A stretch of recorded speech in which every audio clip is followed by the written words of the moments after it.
Hello guys, आपका मेरे channel में स्वागत है।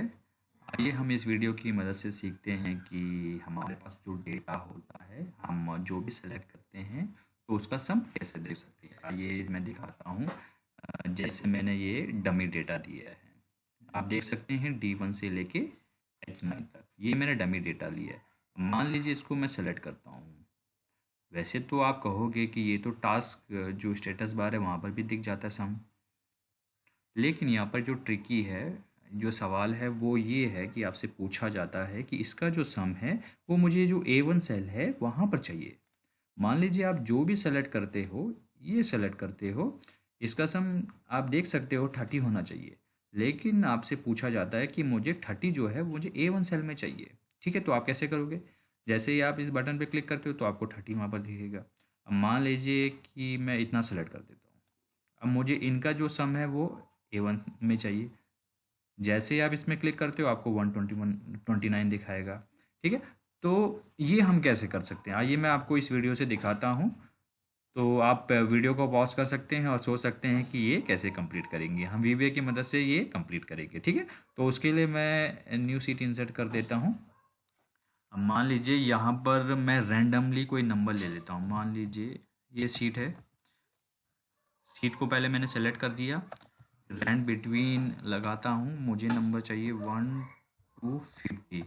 अब मैं अपने कीबोर्ड से कंट्रोल दबा के रखूँगा और इंटर मारूंगा तो सारे के सारे सेल्स जो है वहाँ पर नंबर इंटर हो जाएगा। इसको मैं पेस्ट स्पेशल कर देता हूँ। ठीक है, रैंड बिटवीन का फॉर्मूला वही होता है जैसे जिसकी मदद से हम वहाँ पर रैंडमली नंबर डाल सकते हैं। ठीक है, तो ये टाइप करने की वजह से मैंने यहाँ पर मैंने लिख दिया। अब सवाल ये है कि जैसे ही मैं ये सेलेक्ट करता हूँ तो इसका 107 आपसे पूछा जाता है, ये जो जितना भी है हमें A1 सेल में इसका सम चाहिए। वो कैसे करोगे? देखिए वीबी के लिए सिंपल है।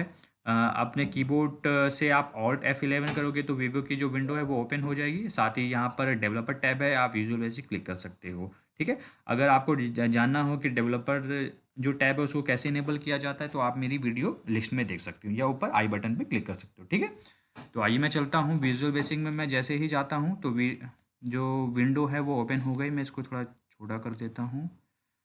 हाँ हाँ, इतना ठीक है। ठीक है, तो यहाँ पर मुझे न्यू मॉड्यूल इंसर्ट करना होगा। ये मॉड्यूल 1 है। मॉड्यूल 1 मैंने इससे पहले इसमें कोडिंग लिखी हुई है। आपको मॉड्यूल इंसर्ट करने का, आप इंसर्ट पे जा सकते हो, यहाँ पर मॉड्यूल पे क्लिक कर सकते हो। तो इससे क्या होगा कि जो विजुअल बेसिक की होगी वहाँ पर मॉड्यूल 2 इंसर्ट हो जाएगा। ठीक है, यहाँ पर कितने भी आप मॉड्यूल इंसर्ट कर सकते हो। ठीक है, यहाँ पर हमें कोड लिखना है। तो मैक्रो को स्टार्ट करने से पहले सब लिखना बहुत ज़रूरी होता है। मैक्रो का नाम लिखिए। मान लीजिए आप सम ऑफ, ठीक है जी। आपको मैं वही रिकमेंड करूँगा कि जब भी आप मैक्रो का नाम लिखते हैं ऐसा लिखिए कि आप अदर्स यूज़र कोई भी इसे पढ़े तो वो समझ जाए कि ये मैक्रो की डेफिनेशन क्या है। ठीक है, तो ये बढ़ के जैसे सम ऑफ सिलेक्शन, यानी कि जो भी हम सेलेक्ट करते हैं उसका सम A1 में आना चाहिए। ठीक है, तो उसके लिए बहुत सिंपल कोड है, एक लाइन का कोड है। उसके लिए हम लिखेंगे, पहले हम रेंज 1 में हमें वैल्यू चाहिए। ठीक है, रेंज 1 में हमें वैल्यू चाहिए। क्या चाहिए हमें? उसके लिए VBA में वर्कशीट फंक्शन का एक कमांड होती है, उसकी अब हमें देना है सम। ठीक है, एक्सेल में तो आप डायरेक्ट लिखते हो सम इजिकल टू सम। अब VBA में आपको पहले वर्कशीट फंक्शन की कमांड लिखनी होगी, देन सम। ठीक है, सम को जैसे ही आप ब्रैकेट ओपन करोगे तो ये आर्गूमेंट्स पूछेगा कि आपको वहाँ सेलेक्ट कीजिए कि क्या क्या आपको सम चाहिए। अब यहाँ पर हमें सिलेक्शन का करना है, जैसे जो जो आप सेलेक्ट करोगे उसका सम ऑटोमेटिक A1 पे आना चाहिए।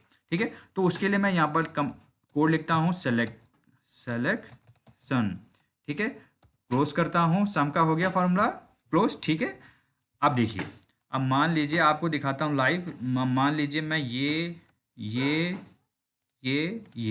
इसका जो सम है, इन चार सेल्स का जो सम है वो A1 में आना चाहिए। उसके लिए मैं F8 करके दिखाता हूँ, F8 तो उसका सम है जो 89 होना चाहिए। ठीक है, आपसे यही पूछा गया था, आप उसका सम 89 A1 सेल पे ला गए। इसके लिए सिंपल है, आप कोई भी अगर कोड लगाना, इसके लिए कोई बटन अगर बनाना चाहो तो आप बना सकते हो। इंसर्ट पे जाइए, कोई फॉर्म कंट्रोल मैं दे देता हूँ। फॉर्म कंट्रोल में मैंने बटन ले लीजिए, सम ऑफ सिलेक्शन मैंने मॉड्यूल 2 में किया था तो मॉड्यूल 2 का नाम आ जाएगा। अब देखिए कि अगर जो भी आप सेलेक्ट करोगे, अब मान लीजिए इतना आपने पोर्शन सेलेक्ट किया है, अगर आप चाहते हो इसका सम A1 सेल में आ जाए, वैसे तो आप देख सकते हो डाउन में जो स्टेटस बार है वहाँ पर भी आ रहा है, लेकिन नहीं, आपसे पूछा जाता है कि यहाँ तो ये एक्सेल का बाय डिफ़ॉल्ट फंक्शन है, वहाँ तो हम देख सकते हैं, लेकिन यही जो सिलेक्शन है वो हमें A1 सेल में चाहिए। तो कैसे करोगे? आप जैसे ही इस बटन पे क्लिक करोगे तो 583 आ जाएगा, ठीक है। तो आप इस बटन को एडिट कर सकते हैं, इसका पर्टिकुलर नाम दे सकते हैं, और ऐसे ही करके आप जैसे इसको सेलेक्ट करते हो, बटन पे क्लिक करते हो तो 149 आ जाएगा। यानी कि आपसे पूछा गया था कि जो जो मैं सेलेक्ट करूँगा उसका सम A1 सेल में आना चाहिए, ठीक। तो दोस्तों, अगर वीडियो आपको अच्छी लगी हो तो इसे लाइक करना और मेरे चैनल को सब्सक्राइब करना।